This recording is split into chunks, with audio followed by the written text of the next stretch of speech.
देखिए, इसका अगर मैं ऑनेस्ट जवाब दूं तो मुझे नहीं पता, और शायद किसी को भी नहीं पता।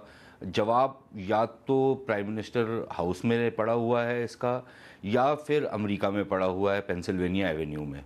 तो इन दो पीस के बीच में है जवाब। तो या तो ये जल्दबाजी में कुछ खाना पूर्ति करने के लिए, किसी को खुश करने के लिए, किसी की खुशनुदी के लिए किया गया है, या फिर बेवकूफ़ी में किया गया है। अब एग्जैक्टली किस लिए किया गया ये तो समय बताएगा। एक मुश्तरका बयान भी जारी किया गया जिसमें माहीगीरों को 15 दिन के अंदर छोड़ने की बातें हैं, सरहद पर कशीदगी कम करने के लिए बातचीत शुरू करने की बातें हैं। इसमें इतने बड़े बड़े कदम जो है, ये जाहिर है 2 घंटे में तो इस तरह का मुश्तरका बयान नहीं बना होगा। नहीं, मेरे को उसमें कोई बहुत ज़्यादा अचंभा नहीं है, क्योंकि देखिए, एक तो हमारे पास कोई इत्तलात नहीं है कि कोई बैक चैनल क्या ऑपरेट कर रहा था या नहीं कर रहा था। और जहाँ तक हमको पता है कि कोई इस तरह का बैक चैनल नहीं कर रहा था, और अगर कर रहा था और भारत और पाकिस्तान जैसे मुल्कों में उसको खुफिया रखा गया इतने समय के लिए, तो फिर ये बहुत बड़ी एक उपलब्धि मैं मानूंगा। आपको लगता है कि आने वाले दिनों में कुछ ऐसे भी हालात होंगे कि यहाँ वज़ीर आज़म मोदी पाकिस्तान के दौरे पर जाएं और बातचीत और आगे बढ़े? जिस तरह के हालात पैदा हुए हैं खित्ते में, उससे अगर हम पाकिस्तान के नज़रिए से देखें तो पाकिस्तान अपने आप को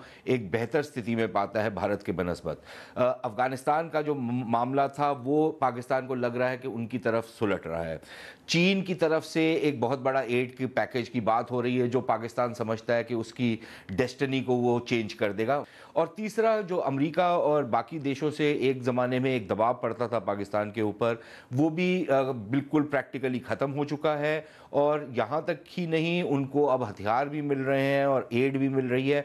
तो पाकिस्तान को ऐसी कौन सी मजबूरी है कि वो जिस देश को वो अपना अज़ली दुश्मन मानता है उसके साथ दोबारा से कोई रवाबित इस्टेब्लिश करे या कोई एंगेजमेंट करे। ना तो कोई कंपल्शन है और ना कोई ज़रूरत है।